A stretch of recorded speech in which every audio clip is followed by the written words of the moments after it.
Hola, ¿qué tal? Los saluda su amigo y atento servidor, el doctor Eduardo Preciado. En esta ocasión voy a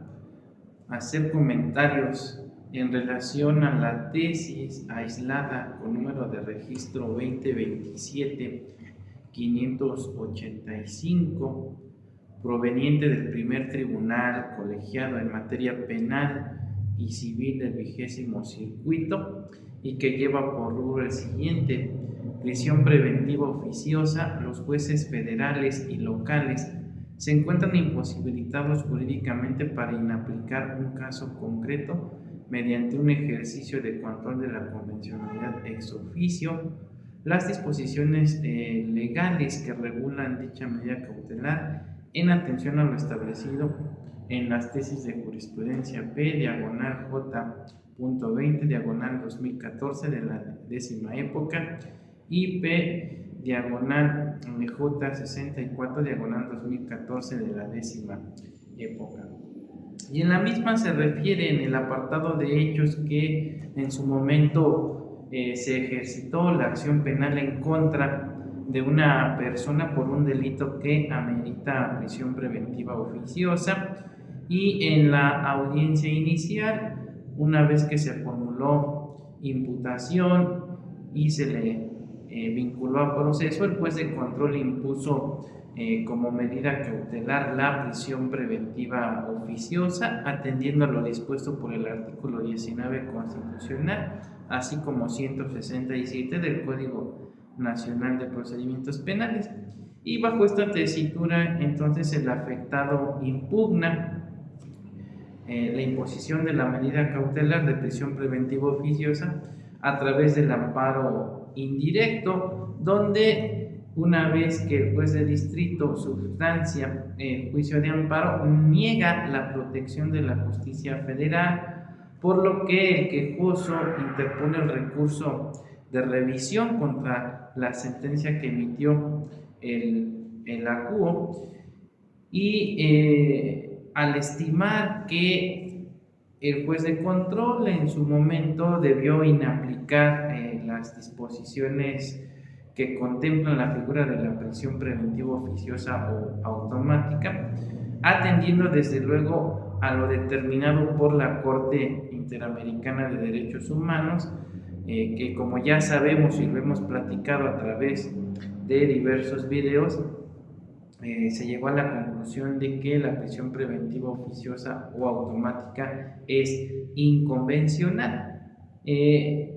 No obstante lo anterior, el criterio jurídico que emite el Tribunal Colegiado del Circuito en comento determina que los jueces federales y locales se encuentran imposibilitados jurídicamente para inaplicar en un caso concreto y en ejercicio de lo que es el control de la convencionalidad ex oficio, las disposiciones que regulan la prisión preventiva oficiosa, con base en lo resuelto por la Corte Interamericana de Derechos Humanos en un asunto en el que el Estado mexicano sea parte, cuando tal decisión no armonice con los postulados y restricciones constitucionales previstos en nuestra norma fundamental, y atendiendo a lo dispuesto por las tesis de jurisprudencia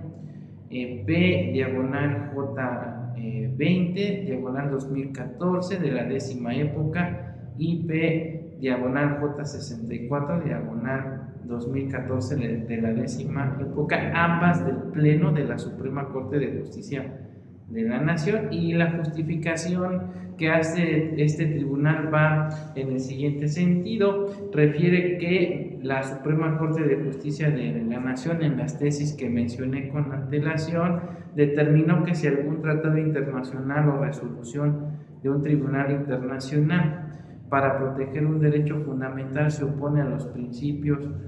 o postulados, o incluso desconoce una restricción expresa al ejercicio de un derecho previstas en la ley fundamental, debe prevalecer esta última por encima de lo dispuesto en los tratados internacionales. Y bajo esta tesitura y en razón de que el artículo 19 constitucional y el 167 del Código Nacional de Procedimientos Penales señalan en forma expresa la figura de la prisión preventiva oficiosa por la comisión de delitos expresamente planteados o señalados en dichos dispositivos, pues debe prevalecer lo que dispone el artículo 19 constitucional y por ende lo que precisa el artículo 167 del Código Nacional de Procedimientos Penales, aun y cuando la Corte Interamericana de Derechos Humanos, en el caso Zompaxle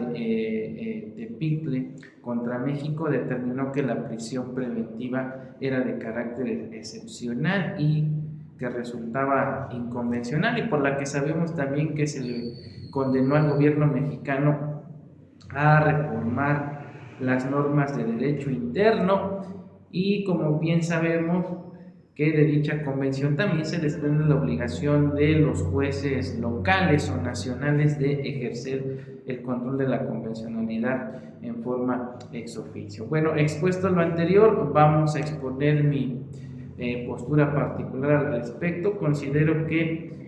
esta determinación por parte del tribunal del primer tribunal colegiado en materia penal y civil del 20º circuito es un retroceso en materia de derechos humanos. Es increíble que a estas alturas tengamos tribunales colegiados, jueces de distrito y jueces de control que no se atrevan a ejercer el control de la convencionalidad ex oficio. Ya hemos hablado en diversos videos de los avances que se dieron, por ejemplo, en el Estado de México, cuando el Tribunal Superior de Justicia se atrevió, a diferencia de muchas entidades federativas, a declarar la inconvencionalidad de lo dispuesto por el artículo 19 constitucional y lo precisado en el artículo 167 del Código Nacional de Procedimientos Penales, y donde se obliga tanto a la Fiscalía como al juez de control a hacer el famoso test de proporcionalidad en relación a que deben verificar que existan datos de prueba que justifiquen que el imputado puede sustraerse de la acción de la justicia, que corre riesgo la víctima o ofendido, o que el imputado pudiera entorpecer lo que es la investigación. Asimismo, la Fiscalía en su momento también se atrevió a emitir una circular donde obliga al Ministerio Público en aquellos delitos que se persiguen, en los que impera la prisión preventiva oficiosa en base al 19 constitucional y 167 del Código Nacional, a utilizar el brazalete sobre o por encima de la prisión preventiva oficiosa. Asimismo, hemos hablado de las jurisprudencias que al efecto ha emitido el Pleno Regional de la zona centro-norte, y que afortunadamente es donde nos encontramos ubicados, la Ciudad de México, Estado de México, y donde normalmente su servidor ejerce la abogacía. Sin embargo, esta tesis considero que va en detrimento de los derechos humanos de los justiciables y puede servir de base para sustentar una determinación arbitraria por parte de un juez de control, por supuesto de un juez de distrito, y también pudiera invocarla, aunque sabemos que no es vinculatoria porque no es jurisprudencia, sí pudiera ser en su momento invocada por alguno de estos órganos con funciones jurisdiccionales para justificar por qué no debe ejercerse ese control de la convencionalidad. Entonces, finalmente, quien tendrá que determinar en su momento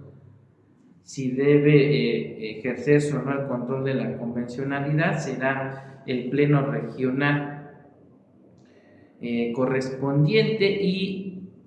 en su caso la Suprema Corte de Justicia de la nación. Creo que ha habido mucho avance en relación a esta cuestión del control de la convencionalidad y la inaplicación de lo que es la prisión preventiva oficiosa. Sin embargo, este criterio pues